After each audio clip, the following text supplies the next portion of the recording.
Hey guys, welcome to the final episode of the 300 series build. Now I've got a special guest with me, Mr. Invicta. We have some exciting announcements about lithium under bonnet, so stay tuned for this one.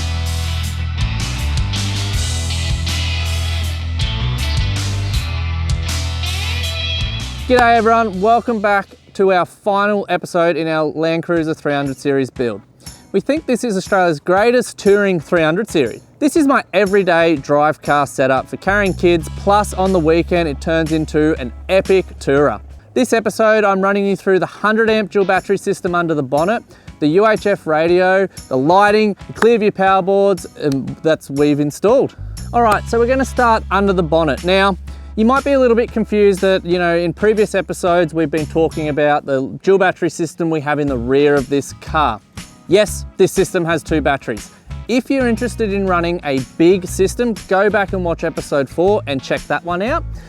The reason we have two in this particular build is to just showcase what we can do. So the Under-Bonnet dual battery system is one of our very own. So it's a tray we design and build in-house in our workshop in Maroochydore. We actually sell this whole system as a DIY kit off our online store, featuring the one and only Invicta lithium battery.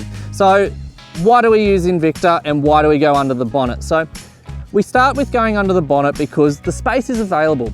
This is perfect if all you're running is a fridge in the back, some 12 volt camp lights, charging your phones on the go. You don't need the ability to run a 2000 watt inverter. Now, there are options to run larger inverters from the under-bonnet battery, which we'll get into later.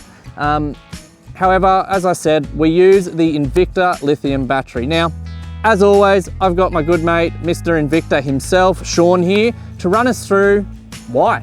Well, as you said, Josh, the system under the drawers for those larger consumers is brilliant, but not everybody is doing drawers. Not everybody needs that much power.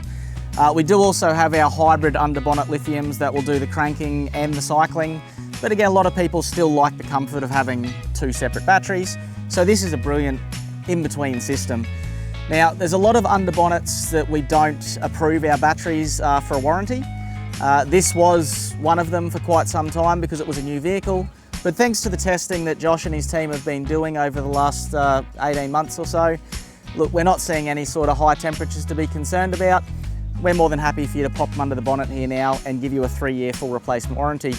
The only thing to keep in mind, as you know, if there is a circumstance where the battery gets too hot, it has the protections in place. It will actually shut down. The Bluetooth app will tell you why it's shut down, and once it cools down, it'll come back online. But so far, in over 18 months of testing, I don't think we've had one yet, have we? No, so historically we've been offering the warranty with under the bonnets because we've ran them in our work Hiluxes. There's actually some in the truck that Andrew and Bryony are currently gallivanting around Australia in, and we're putting them through their paces. Us as a company and working closely with Invicta, we pretty much provide them with the data that we're seeing in the real world from the batteries to give them the information they need to be able to pretty much put their stamp of approval on it. So absolutely awesome to be able to say finally that Invicta are backing them. Yeah, so LC300, under-bonnet done properly, happy to support. So jumping back to our under-bonnet dual battery kit. Obviously, with any dual battery system, we need a charger to charge it. Now, what pairs beautifully with the Invicta batteries is the REDARC DC-DC chargers. So again, a custom bracket we make, we actually mount the DC-DC charger in behind the grille here. So in this particular build, I've opted for a 1225. It's only a 100 amp battery. The 25 amp charger is ample to keep it topped up and running, as we've also got the 40 amp in the back for the big system, which you saw in episode 4.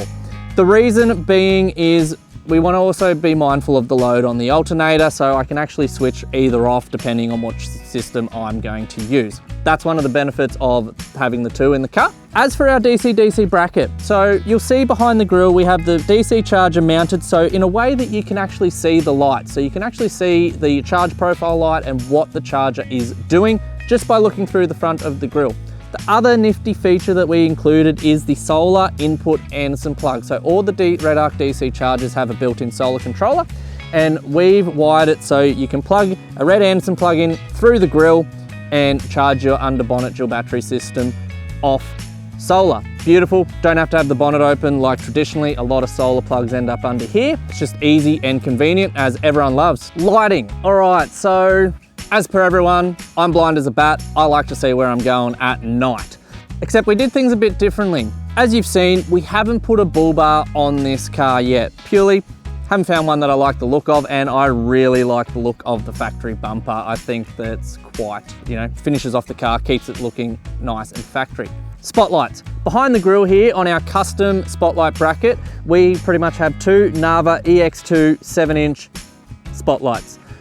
Awesome, actually provide a lot of light output even from behind the grille, which you can check out on the product itself. So up on the bonnet, I have a couple of the 4-inch EX2s by Narva on some GMF bonnet brackets to act as some extra corner lighting, so I can light up the whole entire road. As mentioned in episode 4, I can switch these lights and these lights on as camp lights as such, on all the time, via the Garmin PowerSwitch and the app on my phone. The next thing I'm going to show you in this final episode is basically the side steps I've opted for. So what I'm using is the Clearview power boards. Now, there's a couple of reasons I went for this. As mentioned, I've got a 5-month-old baby now. Be it that I've got 35-inch tyres, 3-inch lift, my missus is only very short and she struggles to get in and out of the cars. So what the Clearview power boards are is they are a side step that pretty much look nice when up and the doors are all closed. As soon as I open the door, they fold out to a nice usable step height. So much easier than having a big step all the way pretty much at just under the door.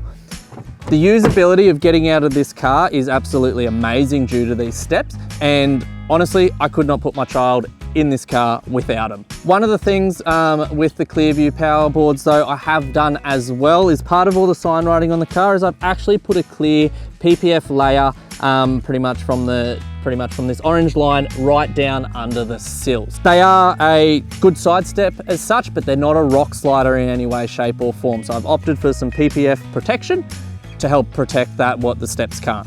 All right guys, communication. So what I'm going to touch on now is something that we've done a full feature video on, so if you want to know the nitty gritty of the unit, go check that out. But it's the XRS-370 UHF by GME. The unit itself is mounted right up behind my glove box. It goes over to the RJ45 pass-through, GME as well, where I plug the handpiece in, and what I've done is I've actually got a GMF UHF mount that clips onto the side of the center console. Utilizes the magnetic mount so I can take it on and off with ease.